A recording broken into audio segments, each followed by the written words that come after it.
Кінокартина з досить глибокою ідеєю про штучний інтелект із красивою кінематографією від Грега Фрейзера, яка була відзнята на камеру Sony вартістю $80 тисяч, при бюджеті картини в 80 мільйонів. В той час, коли інші режисери та оператори використовують камери, які можуть досягати до $500 тисяч.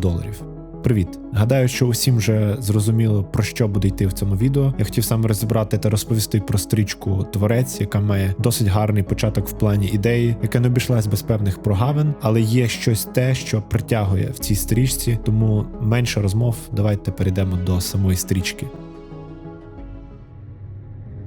«Творець» – це науково-фантастичний фільм, дія якого розгортається у майже антиутопічному майбутньому, який зображує війну між очолюваним США, Західним світом і новоствореною країною – Нова Азія, через їх подальше захоплення штучним інтелектом. Він розповідає про агента, під прикриттям якого грає Джон Девід Вашингтон, який вирушає на таємну місію, щоб розкрити секретну зброю та, можливо, знайти свою зниклу дружину. Дивлячись його вперше в кінотеатрі, мене вразив і перший акт фільму. Це був чимось схожий на класичний голлівудський літній, так би мовити, блокбастер, який би зняв би Стівен Спілберг або ж Джеймс Кемерон у 90-х з бюджетом в $300 мільйонів.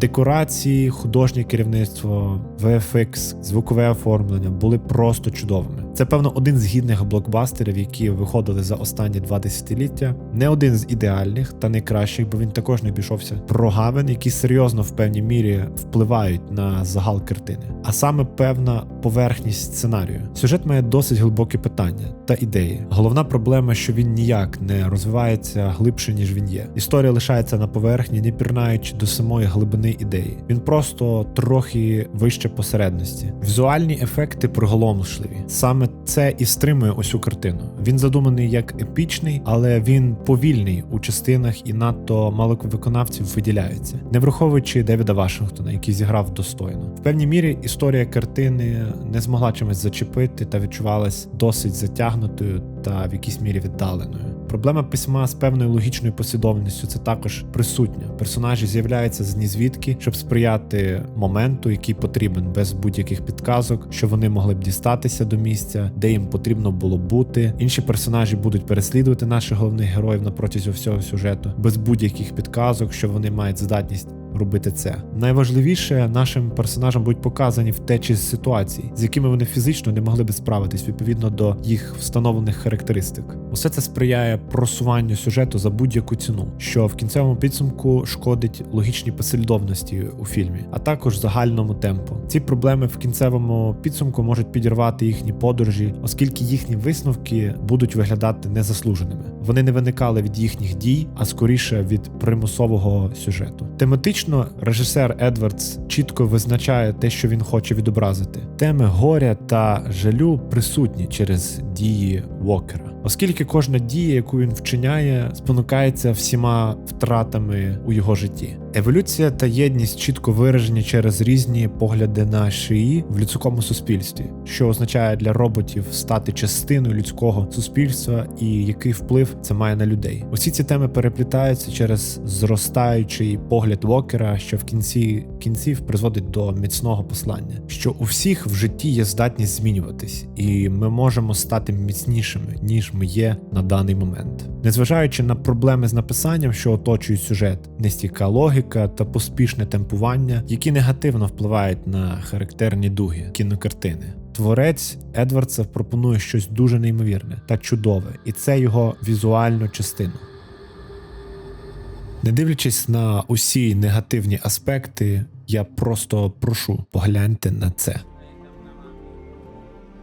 В цьому кадрі є масштаб, та в якійсь мірі є чистота, нічого зайвого, лише мальовничість природи у синтезі з новітніми технологіями створюють щось неймовірне. Стрічка виділяється тим, що вона не має тієї жахливої якості плоского телевізора, яку ви бачите з усіма тими стрічками від Marvel. Якщо що, це не був прямий хейт в сторону Marvel. Але фільм виглядає та звучить неймовірно. І той факт, що його знято з бюджетом у $80 мільйонів, особливо вражає, враховуючи рік його виходу.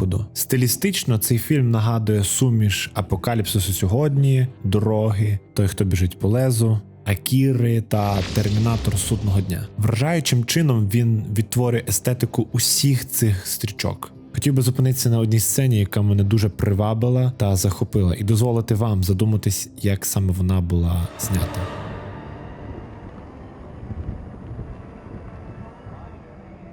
Сцена з загальним планом каньйону та маленького автомобіля вражає своєю простотою та чистотою, про яку я говорив на початку. Нічого зайвого, лише природа та технології, злагоджено поєднані в чистому синтезі. Те, що зробило цю сцену особливо вражаючою, це як вона була відзнята. So we were scouting this riverbed. We were just basically walking back from one location to the next. And as we went over some rocks, we were like, this looks like a massive canyon. So it's a tiny little car. Yeah, so that car is probably about that big, you know. And so we set up a slider, you know, like as if it's a helicopter. And Orange shot this shot where he's just pushing it like about this fast. Dude. As if it's a helicopter plane. So all those big boulders I'm seeing are just little pebbles. Yeah. You completely fooled me on the There's sense of nothing, scale here. because there's nothing in the shot that gives away scale. It just looks like a massive canyon. Yeah. And then that's obviously a CG The car. one context clue is the car, so Yeah. everything else you just buy. Yeah. Можливо, цей прийом не є чимось новим, оскільки ми вже бачили такі трюки в кінематографі, наприклад, у фільмі «Дюна» режисера Девіда Лінча. Проте спосіб, яким Гарет Едвардс використовує його, є дивовижно вправним і захоплюючим. Режисерський стиль Едвардса дійсно вражає, оскільки він професійно використовує композицію кадрів та кути зйомки, що дає глядачам чудове уявлення про масштаб створеного ним світу. Атмосфера фільму допомагає аудиторії зрозуміти стан світу та протистояння глобальних сфер держав, які обирають різну архітектуру та технології в залежності від свого ставлення до штучного інтелекту. Це підкреслює відмінності між гравцями та пояснює причину війни. Процес створення світу подається з новим поглядом на те, як штучний інтелект зростає та адаптується, стаючи частиною нашого світу. Едвардс не просто слідує за звичайними роботовими стереотипами, але підкреслює, що шиї набувають людських якостей, носять одяг та мають схожість у манерах з людьми. Чудово зроблений візуальний наратив є основною перевагою цього фільму. Цей фільм належить до науково-фантастичного жанру і розглядає класичну концепцію штучного інтелекту, де роботи отримали свідомість і стали новим видом життя. Особливо цікавим є те, що Едвардс намагався додати штучний інтелект, щоб створювати музику у стилі, схожому на той, що створив би Ганс Циммер. Однак ця спроба не виявилась настільки успішною, і в результаті Ганс Циммер був запрошений для написання усього саундтреку до фільму. Музичний супровід в альбомі науково-фантастичного бойовика виявився меншим, ніж я сподівався. Всього лише 44 хвилини. Незважаючи на те, що фільм розповідає про війну між людьми та андроїдами, основний акцент припадає на стосунки між ветераном війни та маленькою штучною дитиною, що чітко відображено у музиці. Є багато моментів, коли немає музики, оскільки емоції на екрані передаються без слів, і багато вже існуючих пісень також використано у фільмі. По типу Fly Me to the Moon або ж Everything in its Right Place від відомої групи Radiohead. В тих моментах, коли ми почули музику Ганса Циммера, вона переважно була втілена без його звичайних аудиційних звуків, які стали його візитною карткою останніх 10 років. Іноді ви можете почути його звуки на задньому плані, просто щоб створити текстуру. І коли музиці дозволено бути помітною, вона є тут у силі і вражає своєю емоційністю та оркестровістю, як це вміє робити лише Ганс Циммер. Ось чому треки A Place in the Sky, Stand By, Missile Launch безперечно є найкращим моментом його альбому з їх чудовим емоційним наростанням. Я гадаю, що знадобиться багато десятиліть, щоб штучний інтелект навіть наблизився до рівня музики Ганса Циммера. Я переконаний, що він ніколи не зможе його перевершити.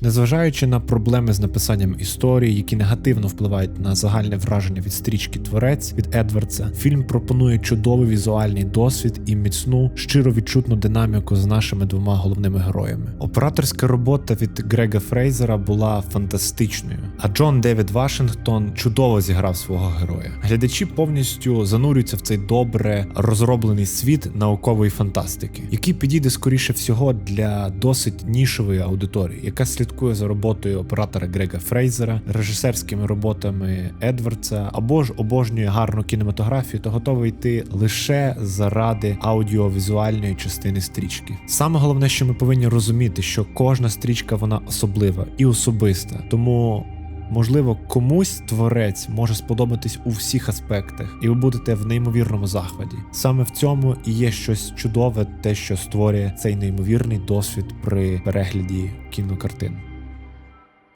Щиро дякую всім, хто дійшов до цього моменту відео. Підписуйтесь на канал та пишіть, чим вам сподобався або ж не сподобалася ця стрічка. Також поширюйте це відео своїм друзям та у соцмережах. Буду вельми вдячний. Також я щиро дякую тим, хто вже підтримав мене на Патреоні та BuyMeCoffee. Якщо бажаєте також підтримати, то є посилання у описі до відео. На цьому все. Дякую кожному та кожній. Усім миру та до зустрічі у нових відео.